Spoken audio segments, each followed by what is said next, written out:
Pagod ng deliver. Pero paldo. Last drop. Ano na, gabi na. Nabangan na po tayo nila. Hindi sana natin mabablog. Pero bablog natin. Pagod ah.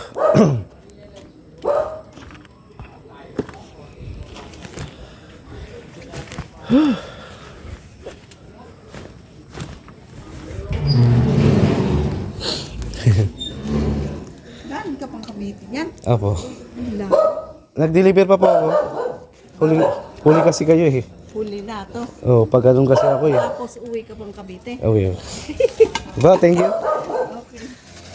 Tayo na bumay yung pili mo. Kahapon, naabot ng alas 8. Sa nabigyan tayo ng booking ni Lala mo.